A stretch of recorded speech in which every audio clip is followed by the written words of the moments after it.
ایک شرابی اور بے نمازی انسان کو موت کی حالت میں کہا جا رہا تھا کہ کلمہ پڑھو۔ ایک تو وہ شرابی تھا، دوسرا بے نمازی تھا، اسے موت نے آن گھیرا۔ موت کی حالت میں اسے کہا جا رہا تھا کہ کلمہ پڑھو، تو وہ آگے کہہ رہا تھا تو بھی پی اور مجھے بھی پلا۔ میرے نبی نے فرمایا جس حال میں زندگی گزارو گے اسی حال میں مرو گے۔ اس شرابی نے ساری زندگی شراب پیتے ہوئے گزاری ہے، اب موت کے وقت لوگ کہہ رہے ہیں کلمہ پڑھو، تو آگے وہ کہہ رہا ہے تو بھی پی اور مجھے بھی پلا۔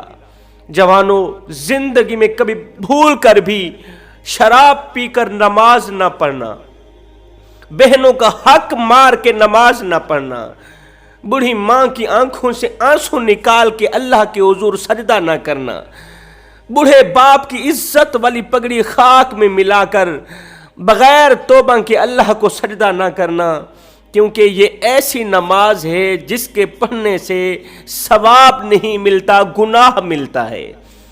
حضرت عبداللہ بن مسعود رضی اللہ تعالی عنہ فرماتے ہیں، فرمایا زندگی میں کبھی بھی بے نمازی اور شرابی کی قبر کھود کر دیکھ لینا، بے نمازی اور شرابی کی قبر کھود کر دیکھ لینا، اگر اس کا سر قبلہ سے نہ ہٹا ہوا ہو، بے نمازی کا سر قبلہ سے نہ ہٹا ہوا ہو تو میرا سر تن سے جدا کر دینا۔ یہ حضرت عبداللہ بن مسعود رضی اللہ تعالی عنہ نے بڑے ہی دعوے سے کہا کہ اگر بے نمازی کا چہرہ قبلہ سے نہ ہٹا ہوا ہو تو میرا سر تن سے جدا کر دینا۔ رسول اللہ صلی اللہ علیہ وسلم نے فرمایا کہ کافر اور مسلمان کے درمیان فرق صرف نماز کا ہے۔ کافر اس لیے ہے کہ وہ نماز نہیں پڑھتا، اور مسلمان اس لیے ہے کہ وہ اللہ کے حضور جھکتا ہے، وہ سجدہ کرتا ہے۔ مسلمان اللہ کے حضور جھکتا ہے اس لیے تو وہ مسلمان ہے۔ میرے نبی نے فرمایا 10 قسم کے لوگ ایسے ہیں جن پر ہر وقت اللہ تعالیٰ ناراض رہتا ہے۔ 10 قسم کے لوگ دنیا میں ایسے رہتے ہیں جن پر ہر وقت، ہر گھڑی، ہر لمحے میرا اللہ ناراض رہتا ہے۔ یہ لوگ ہر وقت اللہ تعالیٰ کے غضب کا نشانہ بنے رہتے ہیں، اور قیامت کے دن انہیں عرش کا ٹھنڈا سایہ نصیب نہیں ہوگا۔ صحابہ کرام نے عرض کی یا رسول اللہ، آخر وہ کون سے لوگ ہیں جنہیں قیامت کے دن عرش کا ٹھنڈا سایہ نصیب نہیں کیا جائے گا، اور جو ہر وقت اللہ کی گرفت میں رہتے ہیں، اللہ کے غضب میں مبتلا رہتے ہیں؟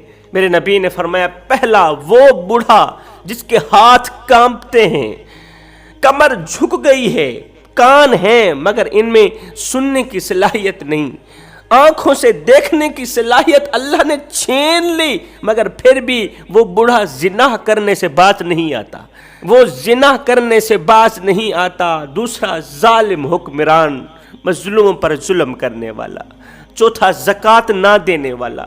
پانچواں جھوٹا گواہ، جو باتوں پر جھوٹ بولتا ہے اور جھوٹی گواہی دیتا ہے۔ چھٹا لوگوں کے درمیان چغل خوری کرنے والا، وہاں کی سن کر یہاں لگانے والا، یہاں کی سن کر وہاں لگانے والا، پھر دونوں پارٹیوں کو آپس میں لڑانے والا۔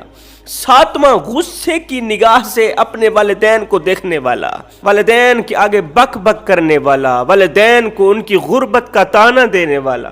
فرمایا آٹھواں اپنی بیوی کو طلاق دے کر حرام کے طور پر اپنے پاس رکھنے والا۔ نواں مظلوموں پر ظلم کرنے والا، اور 10واں اللہ کے حضور سجدہ نہ کرنے والا، مطلب نماز نہ پڑھنے والا۔ ایک عبادت گزار لڑکی تھی، وہ دن میں روزہ رکھتی اور پوری رات عبادت میں مشغول رہتی تھی۔ جب اس کی شادی کرنے کا وقت آیا تو ماں نے پوچھا کہ بیٹی، ہم اپنا فرض ادا کرنے کے لیے رشتے کی تلاش میں ہیں، ہمیں بتایا جائے کہ کس طرح کا ہم سفر اپنی زندگی میں رکھنا پسند کرے گی تو؟ اس نے کہا جہاں بھی کرو، جہاں بھی کر دو، لیکن رشتہ طے کرنے سے پہلے ایک رات اور ایک دن اس لڑکے کی موجودگی میں اس لڑکے کے گھر تم لوگوں نے رہنا ہے، لڑکے کی موجودگی میں لڑکے کے گھر تم لوگوں نے رہنا ہے، اور دوسرے دن اس لڑکے کا اٹھنا بیٹھنا مجھے بتانا۔ پھر جا کر میں فیصلہ کروں گی کہ اس لڑکے کے ساتھ میں رہنا پسند کرتی ہوں یا نہیں کرتی۔ والدین نے ایسا ہی کیا۔ دوسرے دن ماں نے جب لڑکے کا اٹھنا بیٹھنا بیٹی کو بتایا تو بیٹی نے کہا مجھے ایسے بدبخت لڑکے کا رشتہ قبول نہیں۔ عبادت گزار بیٹی نے کہا ماں مجھے ایسے بدبخت لڑکے کا رشتہ قبول ہرگز نہیں۔ ماں نے کہا بیٹی وہ کیسے؟ وہ خوبصورت بھی ہے، مالدار بھی ہے، کسی چیز کی کمی نہیں ہے۔ بیٹی نے کہا ماں اس کے پاس سب کچھ ہے مگر اس کے پاس نماز نہیں ہے۔ آپ خود ہی تو کہہ رہی ہو کہ اس نے نماز نہیں پڑھی تھی، باقی سب کچھ کیا تھا۔ ماں اس کے پاس سب کچھ ہے مگر نماز نہیں ہے، مجھے اس کے سب کچھ کی ضرورت ہی نہیں ہے۔ بیٹی نے کہا ماں کسی بھی مسلمان کے لیے یہ جائز نہیں کہ وہ بے نمازی کو کھانے میں شریک کرے یا اس سے اپنی بیٹی کی شادی کرے۔ کہیں ایسا نہ ہو کہ بے نمازی پر اللہ کا عذاب برسے اور ساتھ میں تمہاری بیٹی بھی تباہ ہو جائے۔ ماں کیا تو جانتی نہیں ہے کہ نماز دین کا ستون ہے، نماز مومن کی معراج ہے، اور سب سے بڑی بات نماز میرے اور آپ کے کریم آقا کی آنکھوں کی ٹھنڈک ہے۔ وہ نبی جو ہمارے لیے غاروں میں رویا، یاروں میں رویا، بازاروں میں رویا، پتھر کھائے، دکھ سہے، تکلیفیں برداشت کی، وہ نبی آخری سانسوں تک فرماتا رہا نماز کا دامن کبھی نہ چھوڑنا، نماز کا دامن مضبوطی سے پکڑنا۔ ہائے آج کا نوجوان کہتا ہے جی دین پہ چلنا بڑا مشکل ہو گیا ہے۔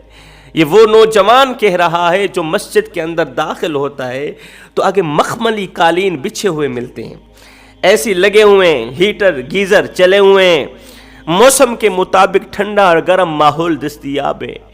مخملی قالینوں پہ کھڑا ہو کے نماز پڑھنے والا، قیام کرنے والا، رکوع سجود کرنے والا شخص کتنے ناز اور نخرے سے کہہ رہا ہوتا ہے جی آج کل دین پہ چلنا بڑا مشکل ہو گیا ہے۔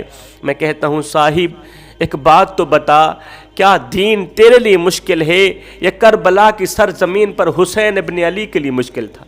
آج دین تیرے لیے مشکل ہے کہ تیری مسجد کے اندر ایسے لگے ہوئے ہیں، گیزر لگے ہوئے، ہیٹر لگے ہوئے، ٹھنڈا اور گرم پانی دستیاب ہے، ٹھنڈا گرم ماحول دستیاب ہے۔ مجھے اتنا بتا دے ہن دل تے ہاتھ رکھ، سچ سچ دس ہے مسلمان کا مطلب کیا؟ مسلمان کا مطلب یہ نہیں کہ آج تو اتنی بڑی سہولتوں کے باوجود بھی یہ کہے کہ دین پر چلنا بڑا مشکل ہو گیا۔ کیا آج دین تیرے لیے مشکل ہے یہ کربلا کی سرزمین پر حسین ابن علی کے لیے مشکل تھا؟ آج دین تیرے لیے مشکل ہے یہ تتی ریت پر گھسیٹنے والے حضرت بلال کے لیے مشکل تھا؟ اور نادان جن کے لیے دین مشکل تھا انہوں نے تو کہا ہی نہیں ہے کہ دین پہ چلنا بڑا مشکل ہو گیا ہے۔ تیرے اوپر کون سی ایسی آفت آن پڑی ہے کہ آج تو باتوں باتوں پہ کہتا ہے جی دین پہ چلنا بڑا مشکل ہو گیا ہے۔ جس دور پہ نازاں تھی دنیا ہم اب وہ زمانہ بھول گئے، اوروں کی کہانی یاد رہی خود ہوش میں آنا بھول گئے، منہ دیکھ لیا آئینے میں پر داغ نہ دیکھے سینے میں، دل ایسا لگایا جینے میں کہ مرنے کو مسلمہ بھول گئے۔ وہ آذان تو اب بھی ہوتی ہے مسجد کی فضا میں اے انور، جس ضرب سے دل ہل جاتے تھے وہ ضرب لگانا بھول گئے۔